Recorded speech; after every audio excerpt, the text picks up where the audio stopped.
સમાચારમાં આગળ વાત કડીમાં પૂર્વ નાયબ મુખ્યમંત્રી નીતિનભાઈ પટેલે સૂચક નિવેદન આપ્યું છે। નીતિનભાઈએ મહમૂદ ગઝનીને શ્વાન સાથે સરખાવ્યા છે અને કહ્યું નીતિનભાઈ પટેલના આ શબ્દો છે કે શ્વાન ગમે ત્યાં જાય ત્યાં પેશાબ કરે છે, તેમ ગઝનવી લૂંટ કરતો હતો। ગઝનવી લૂંટ તો કરતો જ હતો, પરંતુ મંદિરોને તોડી પણ નાખતો હતો। ગઝનવીને એમ હતું કે મંદિર તોડી નાખીશું તો ફરીથી નહીં બને, પરંતુ દેશના લોકો, ખેડૂતો, રાજાઓએ વારંવાર મંદિર બનાવ્યા।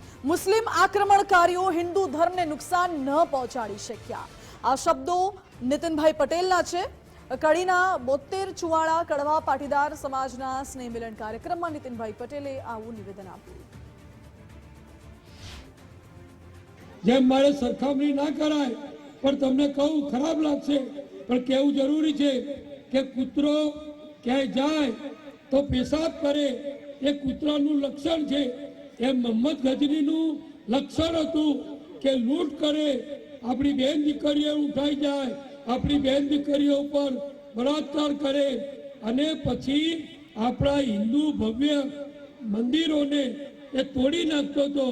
આવું સેંકડો વર્ષ સુધી આ મોગલોએ, આ મુસ્લિમોએ, આ વિધ્વંસકોએ એ આપણા ભારત ઉપર અનેક આક્રમણો કરી અને આખા ભારતને, ભારતની સંસ્કૃતિને, આપણા હિન્દુ ધર્મને ખૂબ મોટું નુકસાન કરવાનો પ્રયત્ન કરેલું।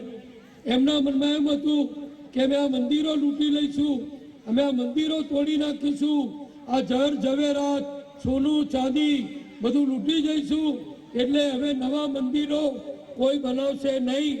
પણ એ ગઝનીઓ આવ્યા ને ગયા, બીજા કેટલાય આવ્યા ને ગયા, મોગલો આવ્યા ને ગયા, ઔરંગઝેબ આવ્યો ને ગયો, પણ એ બધાએ જે વિચાર્યું હતું કે અમે હિન્દુ ધર્મને, એના મંદિરોને કાયમ માટે નુકસાન કરશું, પણ એ હંમેશા ખોટો પડ્યો।